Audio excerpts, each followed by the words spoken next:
नमस्कार, आप देख रहे हैं pro India TV news.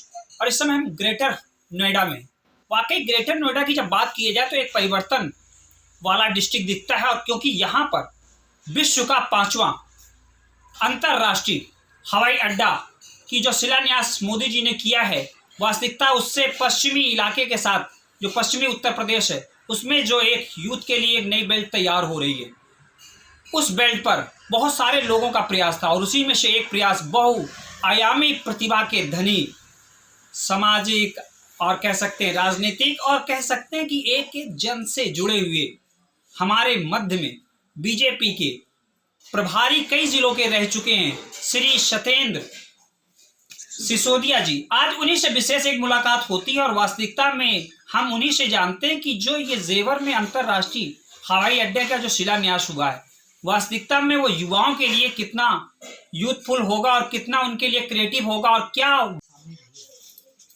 Sisodia जी नमस्कार। चूंकि आज हमारा भी सौभाग्य है कि आपके माध्यम से, चूंकि यहाँ पर ग्रेटर नोएडा में मोदी जी ने बहुत बड़ा एक 5वां विश्व का अंतर्राष्ट्रीय हवाई अड्डा का शिलान्यास किया। और वास्तविकता में यहाँ से हम ये मान के चल रहे हैं कि युवाओं के लिए नए रोजगार के संसाधन खुलेंगे और रोजगार की एक नया आयाम हमको देखने को मिलेगा। इस विषय में थोड़ा सा मैं आपसे जानना चाहता हूँ कि क्या है यहाँ की संभावना और क्या भविष्य में युवाओं के लिए हो सकता है। देखो, भारतीय जनता पार्टी विशेष रूप से डेवलपमेंट के लिए जानी जाती है। चाहे वो उत्तर प्रदेश हो, चाहे वो मध्य प्रदेश हो, गुजरात हो, हम कश्मीर से कन्याकुमारी तक पूरे भारत का विकास करने का काम करते हैं।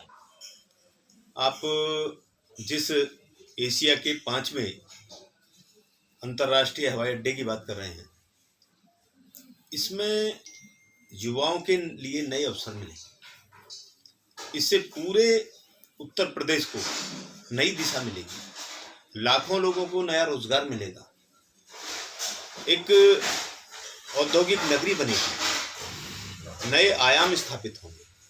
और जहाँ तक विकास की बात है, तो अभी मोदी जी ने जो बताया, आपने भी सुना होगा, 70 वर्षों में दूसरी सरकारों ने इस देश में केवल 74 एयरपोर्ट बनाने का काम किया। 7 वर्षों में उत्तर प्रदेश सहित पूरे भारत में 64 नए एयरपोर्ट बनाने का काम हमारी सरकार ने किया है। ये एक नई उपलब्धि है। उत्तर प्रदेश में केवल 2 एयरपोर्ट ठीक ढंग से संचालित थे, अब नए 9 एयरपोर्ट बनके तैयार हैं। कुशीनगर का एयरपोर्ट अभी 2 दिन पहले चालू हुआ है।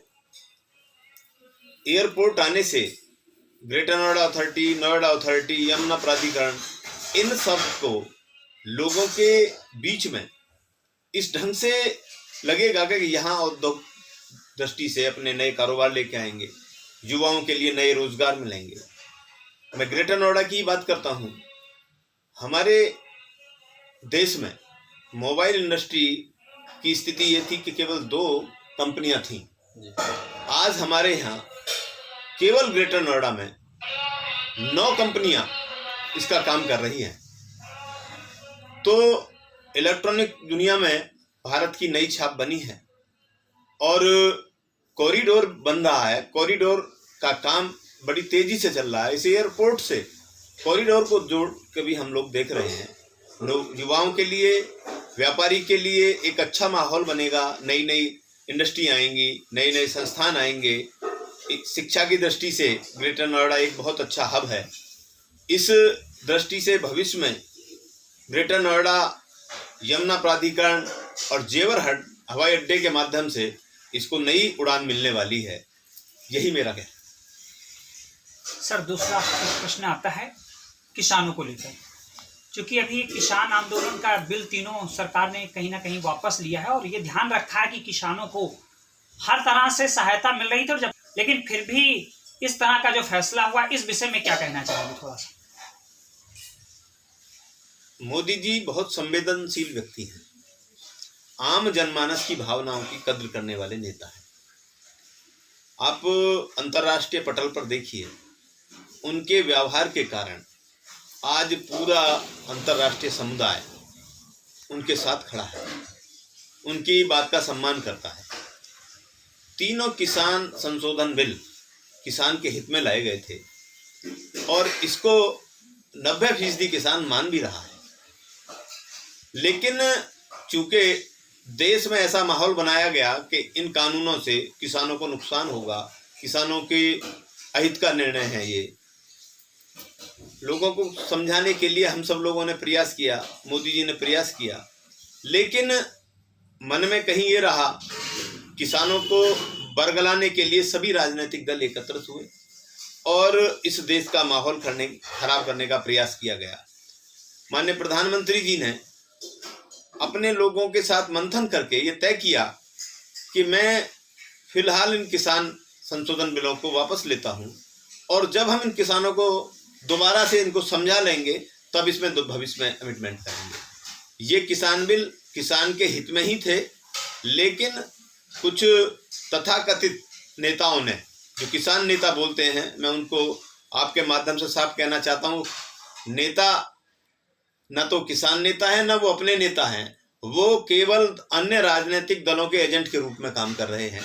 इस कारण से लोगों की भावना की कद्र करते हुए इन किसान बिलों को वापस लिया। 2 शब्दों में सर क्या कहना चाहेंगे कि देश अब किस और 70 साल पहले और आज की दृष्टि में कहां पर बढ़ रहा है? क्योंकि हम लोग को तो नजर आ रहा है कि 70 साल में जो कार्य नहीं हुए, इस सरकार ने 7 साल में वो कार्य करके दिखाया। तो इस सब में हम चाह रहे थे कि 2 शब्दों में उसका व्याख्यान हो जाए सर। देश के बारे में आपके माध्यम से मैं इतना बताना चाहता हूं कि देश की छवि अंतर्राष्ट्रीय पटल पर आज बहुत सुधरी है, जिसके लिए भारत ये प्रयास करता था कि हम कभी एक सदस्य के रूप में हमें सम्मिलित कर लिया जाए। आज देश की स्थिति ये है कि अंतर्राष्ट्रीय स्तर पे, चाहे वो अमेरिका हो, फ्रांस हो, जर्मनी हो, जापान हो, उन सब में से हमारी तुलना होती है, हमारे इंफ्रास्ट्रक्चर की तुलना होती है। अन्य देश आके हमारे यहाँ अपने संस्थान लगाना चाहते हैं, हमारे साथ व्यवसाय बढ़ाना चाहते हैं।